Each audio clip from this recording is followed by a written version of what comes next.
She trusted her mother until her labor was sabotaged and her tires slashed. So she had them arrested and took back control. Cleveland Heights, a small town in Ohio, was a place where the changing seasons were beautiful.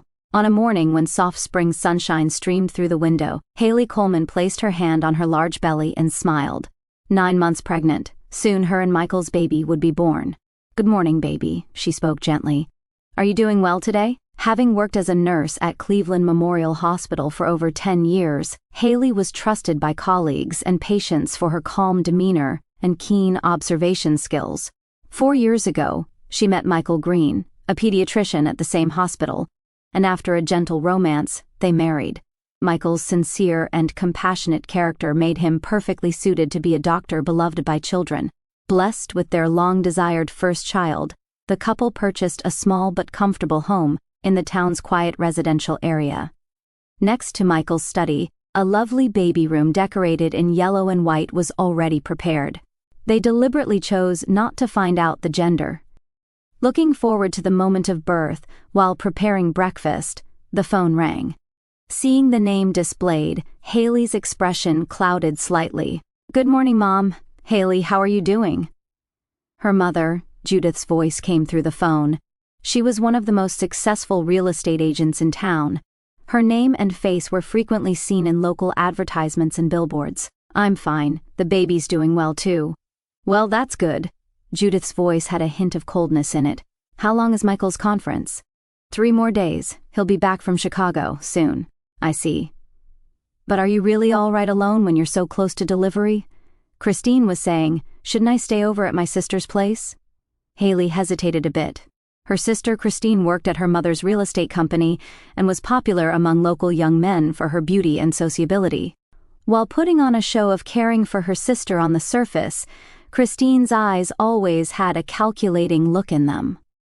Can you imagine making $10,000 a month just from YouTube, all from home? That's exactly what I did with Edit Stories. No face, no voice.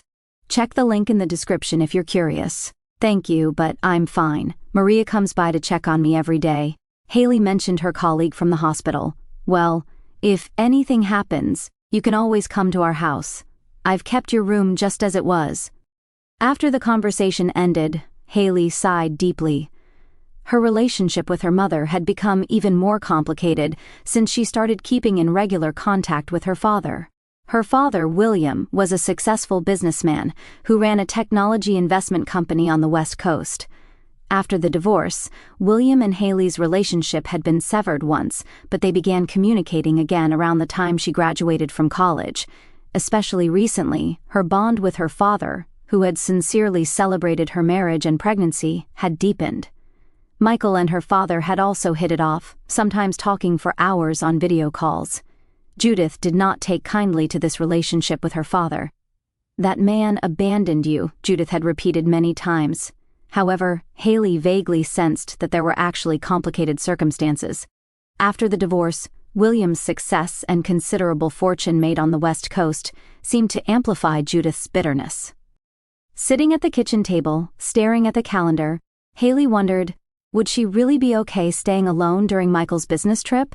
There were only 2 weeks left until her due date. After deliberating, she picked up her cell phone and sent a message to Michael. "I might stay at Mother's house until you return. Don't worry, I'll contact you right away if anything happens." The reply came immediately. "That would be reassuring. I'll come back right away if anything happens. Love you." Next, Haley sent a message to her father. "I've decided to stay at Mother's house for a while, just until Michael returns. Don't worry, I'll be fine." William's reply came a little later. "I understand. Let me know immediately if anything happens. I'm here for you any time." Haley smiled slightly. Her father's words always had warmth and reliability. While packing necessary items in a small travel bag, she hoped that her short stay at her mother's house would pass peacefully. Her mother's house had a dignified colonial-style appearance, with a garden that was particularly well-maintained even in town. Upon entering, a nostalgic scent enveloped her. The smell of cinnamon and vanilla mixed together.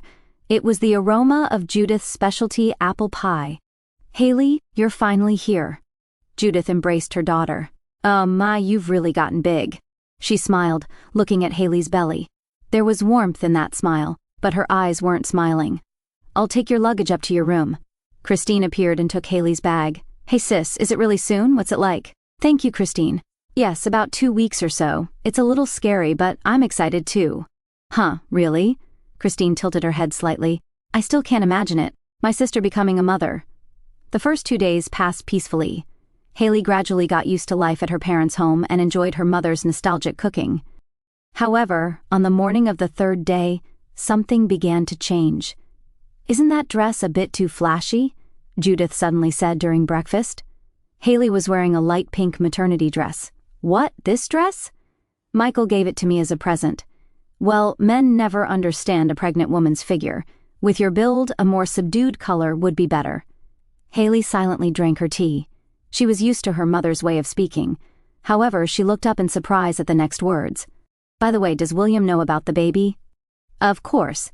Dad is very happy about it." "I see." Judith's tone grew cold. "I suppose he won't even come to see his grandchild's face. Typical William. Dad promised he'd come visit when the baby is born." "Huh, promises." Judith sat down her plate hard.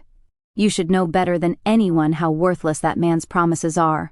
"Mom, that's not true. Dad, that's enough." Judith changed the subject. "Christine will take you shopping by car today." "You need more baby items, don't you?" That afternoon, Christine took Haley to the mall. Her sister was more talkative than usual, recommending one baby item after another. "Sis, how about this cute romper? This blanket is soft and nice, don't you think?" Christine behaved cheerfully throughout. However, words she muttered as they left the store caught Haley's ear. "You're really lucky, sis. Blessed with a wonderful husband and a cute baby about to be born." Christine's voice mixed with sarcasm and envy. "But you should be careful when you're happy. You can lose everything in an instant." "What do you mean?" "Nothing." Christine regained her smile. "Just that you never know what might happen in life." That night, Haley couldn't sleep. Gazing at the moon outside the window, she thought about the changes in her mother and sister's behavior. There was something unnatural about their attitude. Their reactions, especially when talking about her pregnancy, bothered her. The next day, while Judith was out shopping, Haley sneaked into her mother's study. She thought there might be a clue. She opened the desk drawer and searched inside. Among a bundle of old documents, she found her birth certificate and a worn envelope. Inside the envelope was a handwritten letter, but the writing had faded and was illegible.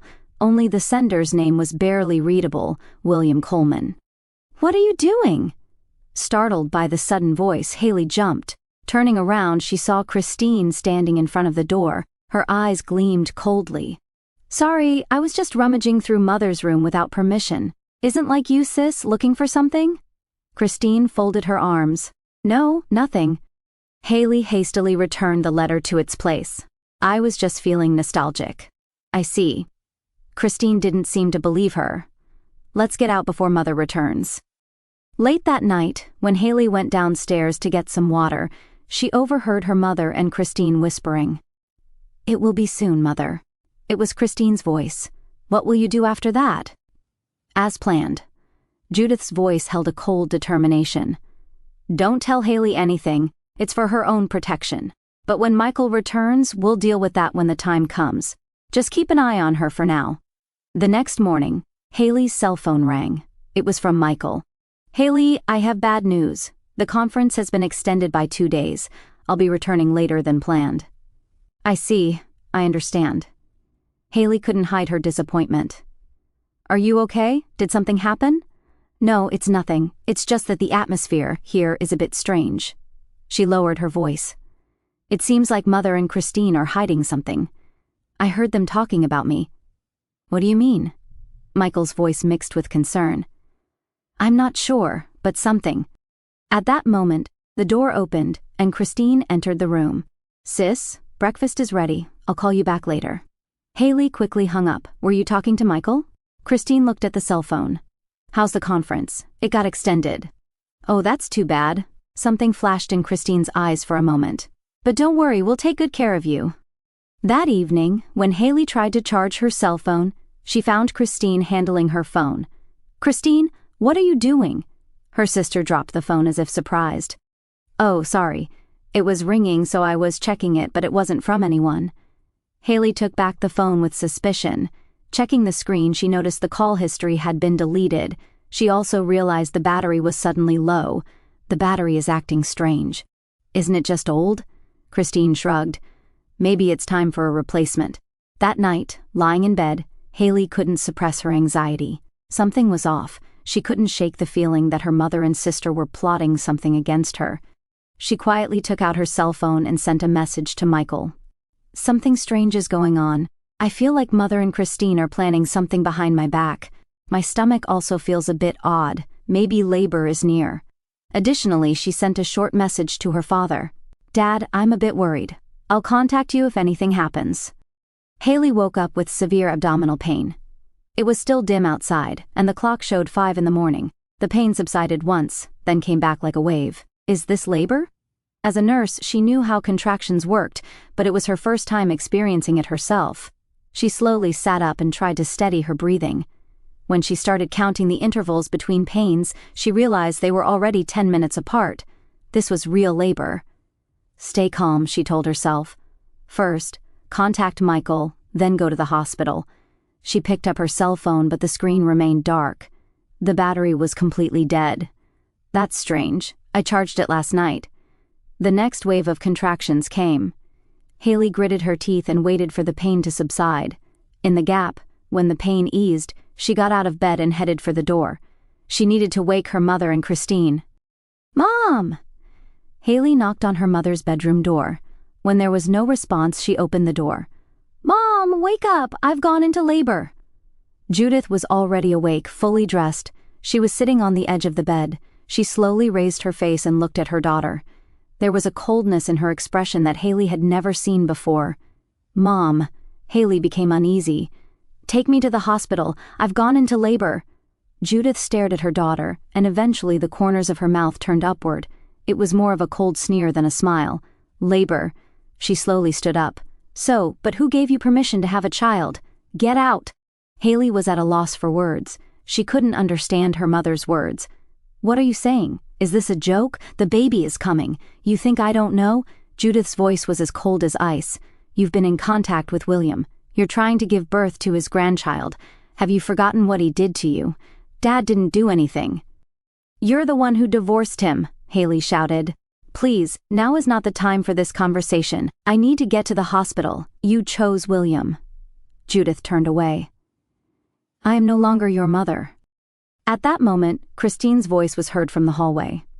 What's happening? She, too, was fully dressed with her makeup done. At 5 o'clock in the morning, your sister seems to be in labor. Christine smiled maliciously. Surprised? We've been watching your every move. Christine, please! Haley begged her sister for help. I don't understand what's going on, but right now the baby is what matters. Take me to the hospital. What's with that face? Christine said as she descended the stairs. Just go in your own car. Haley followed Christine to the entrance. Through the window she could see her car, the car she had come in when Christine had taken her shopping yesterday. But the keys here. Christine took the car keys from the shelf and tossed them to Haley. We've serviced it properly, so hopefully you'll get there safely. A chill ran down Haley's spine at Christine's words and expression. What did you do? Who knows? Christine grinned. Better hurry, or the baby might be in danger. The next wave of contractions came. Haley grabbed the door frame and endured the pain. Why are you doing this? Get out! Judith came down the stairs. You are no longer part of this family. In confusion and pain, Haley somehow made it out the front door. The cold morning air struck her cheeks. Michael, she whispered her husband's name. Her cell phone was dead and useless. When she tried to return to the house to use the landline, the door was already locked. Desperately, she headed for the car. She inserted the key, opened the door, and somehow managed to sit in the driver's seat. Stay calm. 20 minutes to the hospital. It's okay, baby. She started the engine and pressed the accelerator. The car roared, but didn't move. When she pressed the accelerator again, the engine revved, but the car didn't budge an inch. Confused, she got out of the car and checked the tires only to find a desperate sight. All 4 tires were completely flat. Sharp cuts from a blade were clearly visible on the rubber surface. Why? Haley collapsed to her knees. She covered her face with both hands, and tears streamed down her cheeks. Another contraction came, this time more intense and lasting longer. "Help someone!" From the window of her mother's house, Judith and Christine looked down at her with cold eyes. Neither of them moved a muscle. Haley thought desperately. It was too far to walk to the nearest house, especially in her state of labor. Her cell phone was unusable. At this rate, she would end up giving birth on the street. Just then, she heard the sound of an engine in the distance, a quiet, smooth sound. The distinctive sound of a luxury car's steady drive. A black luxury car turned the corner of the street and slowly approached. Dazzling headlights illuminated the darkness. The car stopped quietly in front of Haley. The door opened and a man hurriedly got out. A tall, broad-shouldered man with graying hair. "Haley, Dad!" Haley looked at her father's figure in disbelief. William Coleman quickly rushed to his daughter's side. "Are you all right? I got worried after receiving your message last night."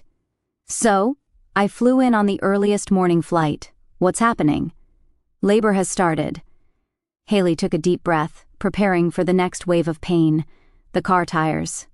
William glanced at the flat tires for a moment, then immediately supported his daughter. "Let's get to the hospital right away." "In my car." He helped his daughter to the car, almost carrying her, and laid her down in the back seat. "Hold on tight. We'll get to the hospital soon." At that moment, the house door opened and Judith and Christine rushed out. "William!" The color drained from Judith's face. "Why are you here?"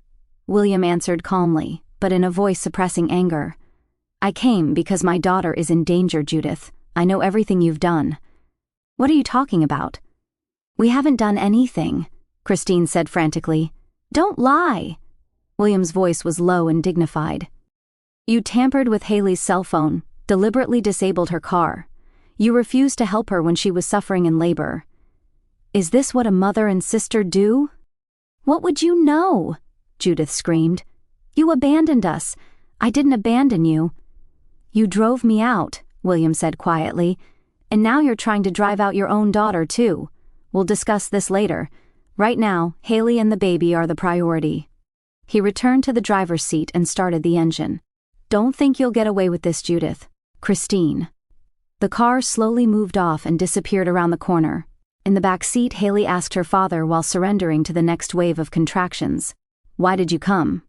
"After reading your message last night, I sensed something was wrong," William answered while driving.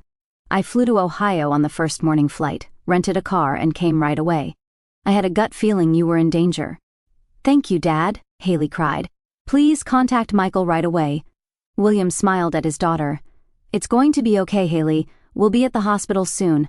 I'm here for you." Wrapped in her father's calm voice, Haley felt a little reassured. However, feeling the next contraction coming even stronger, she realized that the birth was imminent. "Hurry, the baby is—" William pressed down on the accelerator. William's car arrived at Cleveland Memorial Hospital's emergency entrance as if gliding in. He quickly explained the situation to the hospital staff, and Haley was immediately taken to the maternity ward. "It's going to be all right, Haley," William said, holding his daughter's hand. "The best doctors are here. I've contacted Michael too. He's on a plane now. He should make it in time." After examination, it was determined that Haley's labor was still in the early stages. However, the intervals between contractions were getting shorter, and the doctors told her she would likely give birth today. "Mrs. Coleman, you're lucky." Dr. Phillips, the attending physician, said, "If your father hadn't found you, it could have been a dangerous situation." Haley smiled, but was soon hit by the next wave of contractions. "Dad! Michael! Don't worry, he'll be here soon," William answered calmly. The door to the hospital room opened and a nurse entered. "Haley, are you okay? Maria!" "Oh, I'm so glad to see you." Haley was relieved to see her colleague's face. "I was off duty, but when I heard you were admitted, I rushed over." Maria squeezed her hand. "We're all watching over you." As time passed, Haley's contractions became increasingly intense. William didn't leave her side, wiping the sweat from her forehead and putting ice chips in her mouth, providing all the support he could. "Dad, how did you know?" Haley asked between pains. "How did you come at just the right time this morning?" William thought for a moment and eventually began to speak quietly. "Actually, I've been watching over you all this time. Even when we were apart, I was always concerned about you. But you were supposed to be on the West Coast. Yes, but when I learned you were pregnant, I contracted with a monitoring company. I had them install tracking software on your smartphone. Of course, I normally try not to look at it. I wanted to respect your privacy, but after receiving your message last night, I checked your location. Why go to such lengths? William exhaled deeply. Because I know Judith. I know how consumed by revenge she was. I feared she would direct her grudge against me towards you as well. At that moment, the door burst open. Michael rushed into the room out of breath. Haley, Michael! Relief spread across Haley's face. You made it! Michael hurried to his wife's side and embraced her. Why didn't you tell me that the situation at your mother's house had deteriorated? I didn't want to ruin your conference. Haley smiled weakly. You're silly, Michael said gently. You and the baby are more important than anything. William quietly approached the two. Michael, I'm glad you made it safely. William, thank you. Michael shook his father-in-law's hand. If you hadn't been there, I don't even want to think about it. The next contraction hit Haley. This was the strongest one yet. It's coming. The baby is coming.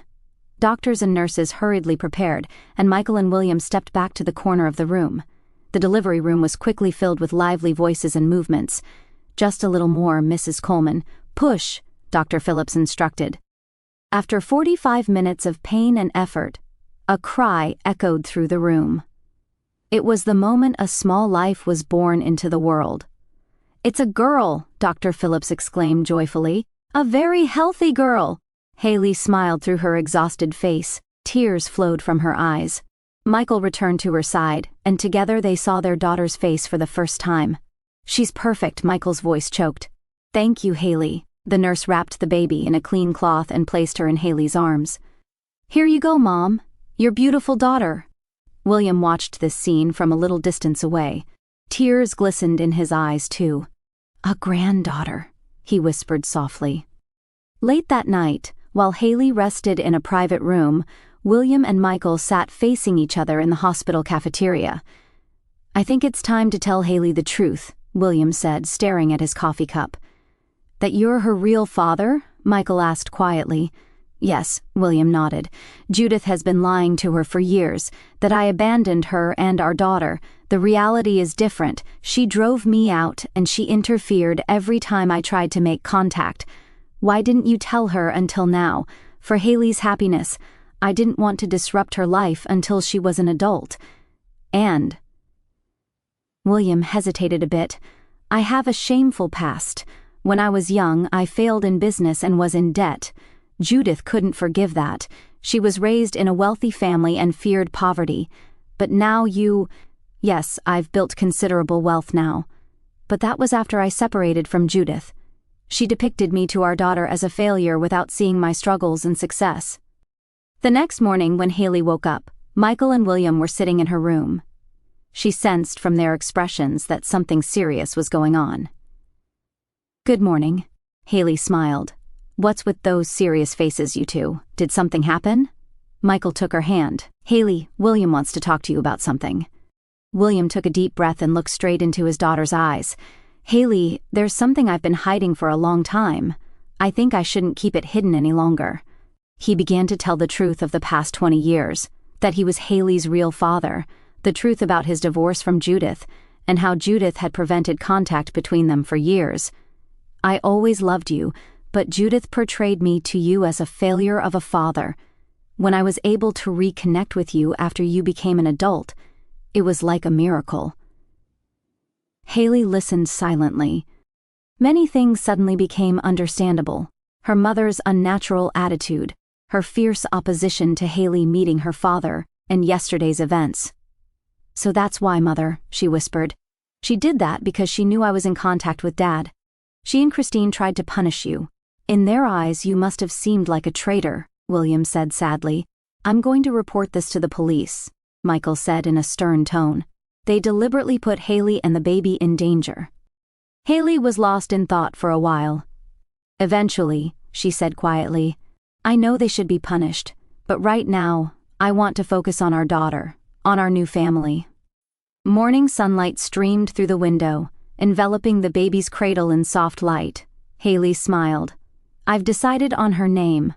Michael, if it's okay, how about Eleanor Grace Green? Eleanor's dad's mother's name, right? Tears welled up in William's eyes. Yes, my mother's name. It's perfect. Michael nodded. Eleanor Grace. A wonderful name. The three of them gazed at little Eleanor. 6 months after Eleanor's birth, on an autumn day, Haley was playing with her daughter on a blanket in the garden. Eleanor had large blue eyes like her mother and brown curly hair inherited from her father, and was already beginning to form an adorable personality. Look, Ellie, this is a birdie. Haley laughed, dangling a small stuffed toy in front of her daughter. Eleanor reached out happily, trying to grab it with her tiny pink fingers. Michael came home early from work and stood at the entrance to the garden. He watched the two of them, feeling his heart fill with warmth. "What are you two doing?" he asked as he approached. "Daddy's home!" Haley spoke to her daughter. "Welcome back. You're early today." The last patient canceled. Michael sat down next to them and kissed Eleanor's cheek. And William should be arriving soon. Haley's father had started visiting them every 2 weeks. He had recently opened a small office in Cleveland and was expanding his business on the East Coast. However, that was just a pretext. In reality, it was to spend more time with his granddaughter. "I should prepare dinner for Dad." Haley started to get up, but Michael took her hand. "It's all prepared already. Just relax today." Life was flowing peacefully and happily. Haley had returned to work, now working at the hospital only 3 days a week. She spent the rest of the days with Eleanor. With William's financial support, they had moved to a larger house, and Michael was building his reputation as a pediatrician. However, the shadows of the past had not completely disappeared. One day, when Haley took Eleanor out in a stroller to the shopping mall, there was an unexpected encounter. She came face to face with a thin and tired-looking Judith in front of the escalator. Her mother stopped for a moment and gazed at her grandchild. Tears welled up in her eyes. "Beautiful baby," Judith said in a small voice. "Thank you," Haley answered calmly. There were still wounds in her heart, but she also sensed her mother's vulnerability. "I didn't think I'd have a chance to talk to you," Judith continued quietly. "I did something unforgivable. Years of anger and jealousy had eaten away at me." Haley said nothing, holding her daughter's small hand. "Christine is also receiving counseling," Judith added. "She regrets what she did too, especially that you were put in danger." As a result of the trial, Judith had been ordered to perform community service, and Christine had received a suspended sentence. Their reputation in the community had been severely damaged, and Judith's real estate business had taken a serious hit. "I can't completely forgive you yet," Haley said frankly, "but I want to give you the opportunity to be a grandmother to Eleanor, with time, little by little." That weekend, a small gathering was held at Haley's house. William, Michael, and Haley's close friends gathered to celebrate Eleanor's 6-month milestone. In the corner of the room were Judith and Christine, who had been invited. They were not yet fully accepted by everyone, but they had taken a step forward. Holding Eleanor, Haley gazed out the window. Trees glowed in golden colors and the sunset streamed between them. She contemplated, what is a true family? It's not just about blood relations, but about respecting each other and supporting one another, especially in difficult times. And sometimes it's about having the courage to acknowledge mistakes and forgive. There's no such thing as a perfect family, but relationships can be built on a foundation of love and honesty. Looking around at both her new chosen family and her blood family, with whom she would gradually repair relationships, Haley smiled gently. It wasn't an ending, but a new beginning.